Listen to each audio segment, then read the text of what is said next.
घटी। एक गांव में मैं बिहार करते हुए गया,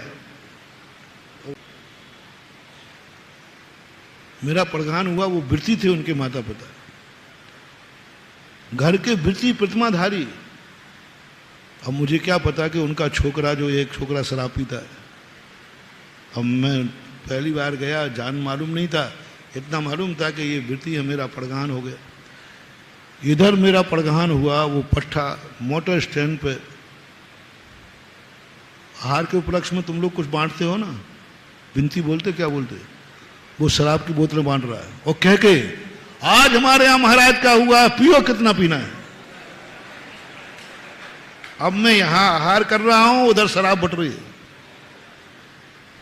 उतार उतार के गाड़ी में, अरे आज पी, मेरे यहां महाराज का आहार हुआ है। वो खुद पी रहा है, दूसरों को पिला रहा है। हजारों रुपए की शराब बांट दी, किसके उपलक्ष्य में? हमारे यहां महाराज का आहार हुआ। अब हमें कुछ पता नहीं, मैं तो आहार ले रहा हूं अपने आराम से। और जैसे ही आहार करके मैं बाहर निकला तो बाजे वाले होते ना, ढोलक वाले, और वो आ गया बीच में और क्या नाचा वो। शराब की गंध तो आती है, तो मन की कौन है, बाजू से करो, ये शराब दिख रहा है तो नाचने का ढंग। तो ये महाराज जी, जिसके आपके आहार हुए उन्हीं का लड़का है। मैंने कहा उन्हीं का लड़का है। और दूसरे, महाराज जी हजारों रुपए की शराब बांट के आया है आपके आहार के उपलक्ष्य में। मेरा तो खाया पिया, मेरी जमीन खिसक गई, आहार के उपलक्ष्य में शराब बांटी। बिल्कुल महाराज, इतनी बांटी है इसने, पूरी जितनी जो वो शराब के ठेके में के होते ना, जितनी चीज सब फ्री करा दी। आज तुम किसी से फ्री नहीं करोगे, किसी से पैसा नहीं लोगे, पूरी शराब का पैसा दे दिया। अच्छे आदमी थे, बड़े आदमी, पैसा दे। अब मैं क्या करूं? भोजन तो कर ही लिया, वो कैसे निकालूं? भोजन तो निकलता नहीं। अब मन की आज तो गलती हो गई, लेकिन अंदर ज्ञान ने कहा, जिनवाणी ने कहा, बेटा जो होना था वो तो हो गया, तुम्हारा आहार होना था सो हो गया, और शराब बटना थी वो भी बट गई, और बटी नहीं गई, वो तो गई। हाँ, कोई रोक लगा तो भाई दुकान को बंद करा दो, लेकिन वो तो सब गई। अब कुछ नहीं होता है, विवेक से काम करो। लोगों ने उसके पकड़ के बारू में कर दिया। उसने कहा आज नहीं कर सकते, आज महाराज का आहार मेरे यहाँ हुआ है। वो उसी भाषा में, आज मेरे यहाँ महाराज का आहार हुआ है। अब वो बोलते ही नहीं बन रहा उससे। फिर मैंने लोगों से कहा कि नहीं, अब जो होना था वो हो गया, इसको नाचने दो। गजब, वैसा नाच मैंने देखा नहीं आज तक। ऐसा नाचा, थकने का नाम ही नहीं। 500-600 मीटर दूर मंदिर था। मंदिर में पहुंचा, अंदर आ गया, बोले महाराज जी आज मैं बहुत खुश हूं। टोन उसकी थी, टोन मेरी मत समझना। वो शराबी अच्छी से टोन कर लेगा कोई बैठा हुआ। बार मैं खुश हूं, तो किसी ने कह दिया खुश हो तो क्या करोगे? लोग बैठे ही थे। मैंने उसको बिल्कुल नहीं रोका। मैंने कहा अब नाचने दो। वो मेरे कमरे में आ गया, सारा कमरा गंध दुर्गंध से भर गया। फिर भी मैंने कहा नहीं, इसको आने दो। आज इसने मुझे गिराया है, आज मैं इसको उठा के रहूंगा। बंधु, एक ही आवाज आई, आज मुझे इसने इतना गिरा दिया कि मेरे आहार के उपलक्ष्य में शराब बांट दी, इतना मुझे गिलानी करा दी। मेरा मन गिलानी से बस चलता तो मैं उस समय पूरे अन्न की उल्टी कर देता। इतनी गिलानी हुई मुझे। आज इसने मुझे, इसके पाप कर्म का उदय है, मेरे पाप कर्म का उदय है, या इसके पुण्य का उदय है? समझना, मेरे मन में जो मेरे पाप कर्म का उदय है या इसके पुण्य कर्म का उदय है, आज ये परीक्षा होगी। पहले ये फैसला करूंगा, बाद में मैं प्रायश्चित करूंगा। यदि मेरे पाप कर्म का उदय हुआ तो मैं प्रायश्चित करूंगा, और इसके पुण्य कर्म का उदय हुआ तो प्रायश्चित नहीं पुरस्कार मिलेगा मुझे।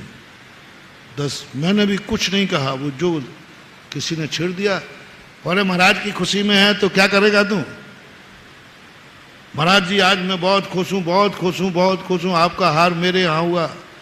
अरे मैंने कहा भाई भला आदमी थोड़ा धीरे बोल, बाहर वाले लोग बैठे उनको तो पता नहीं चले। नहीं लेकिन वो तो बोले जा रहे। तो किसी ने कह दिया क्या करेगा? बोले महाराज जी जो कहेंगे वो करूंगा। निकल गए उसकी धुन में। तो एक ने कह दिया महाराज जी कहेंगे मुनि महाराज बन जाओ, बन जाएगा? बोले हाँ बन जाओ। वो तो कपड़े उतारने लगा, वो तो तुरंत बिल्कुल बैठा था। बोले हाँ अभी महाराज जी से कहलवाओ, मैं अभी हाल कपड़े उतारता हूं। उसने शर्ट के बटन खोल दिए। मैंने गली मत रही, पैंट के नहीं खोले। नहीं तो शराबी का क्या भरोसा, पैंट खोल देता। अरे मैंने कहा नहीं रुको रुको, अभी मैंने नहीं कहा है। मैंने नहीं कहा, हाँ महाराज ने नहीं कहा है। उसने बटन लगा लिए। महाराज कहें तो बन जाऊंगा। अब मैं समझ रहा हूं कि अभी तो बोतल चढ़ी है पट्टा को। मैंने कहा देखो एक काम करो, तुम यहां से जाकर के सीधे भोजन करना, कहीं मत जाना। भोजन करने के बाद तुम सो जाना। सोने के बाद तुम 4 बजे उठ करके ठीक मेरे पास आना, क्योंकि जब तक वो उतर जाएगी। मैंने कहा सोना कहीं मत जाना। मैंने कहा जी, वो तो चला गया। और घर जाके भोजन दो, मुझे सोना महाराज जी ने कहा है। भोजन किया और सो गया। और ठीक 4 बजे हमारा स्वाध्याय चलता था, वो पट्टा आके बैठ गया। अब उतर चुकी थी, लेकिन उसको बोले महाराज आपने 4 बजे बुलाया था, मैं आ गया बिल्कुल टाइम टू टाइम। मैंने कहा बेटा क्या करना है बोल। बोले महाराज जी कह दिया ना, आप जो कहोगे वो करूंगा। मैंने कहा कर लेगा? बोले महाराज आपने अच्छे अच्छे भक्तों के वचन देखे, एक आध बार शराबी पे विश्वास करके देखो। शराबी पर विश्वास करके देखो। होश में था। मैंने कि बस मेरा एक ही निर्णय है कि मेरे पाप कर्म का मेरे आहार में शराब बांटी। तेरे पुण्य के उदय से मैं तेरे घर में आहार करने गया। तो उसने कहा नहीं, हमारे पुण्य से आप आहार करने गए। तो बस बेटा मैं जिंदगी में प्रायश्चित लेना पड़ेगा मुझे। यदि तू मुझे प्रायश्चित से बचाना चाहता है तो बस एक ही तमन्ना है, आज तूने इतनी बांट दी, इतनी बांट दी, बस आज के बाद ना तो पीना और ना बांटना। बोले महाराज जी आपने ये नहीं सोचा कि जो आहार के उपलक्ष्य में शराब बांट सकता है, क्या वो शराब छोड़ सकता है? उसने पूछा मैं छोड़ सकता हूं क्या? क्या छूट जाएगी? मैंने कि मुझे पता नहीं, तूने कहा था कि जो कहा है वो करो, एक बार शराबी पर विश्वास करके देखो, इसलिए मैंने कह दिया। अब मानना नहीं मानना तेरी मर्जी है, मैं तो क्या कर सकता हूं। बोले नहीं महाराज आपका वचन खाली नहीं जाएगा। और वो उठ करके मेरे पैर पकड़ लिए। बोले महाराज लगाओ पिछी। मैंने कि अभी तो तूने मुझे ही बदनाम किया, पिछी को और करेगा। बोले महाराज पिछी लगाओ, आज के बाद ना पीऊंगा ना पिलाऊंगा। छोड़ दी उसने। जब भी बाहर जाता है, जिस रास्ते में शराब का ठेका होता है उस गली से नहीं निकलता। गाड़ियों में बस में जाता है तो मोटर स्टैंड नहीं जाता, 1 किलोमीटर बाहर बैठता है। जिस स्थान पर शराब बांटी थी उस स्थान पर वो अपनी जिंदगी में कभी गया ही नहीं, जाना ही बंद कर दिया। सबको हो गया। लगभग 86-87 की बात है। अब पता नहीं वो व्यक्ति कहता है राजस्थान में 10-12 साल तो वो रेगुलर आया। फिर भी मैं पता करता रहा। बोले महाराज वो कहता है महाराज के सामने वचन दे दिया है, मैं वो नहीं तोड़ूंगा चाहे मर जाऊं।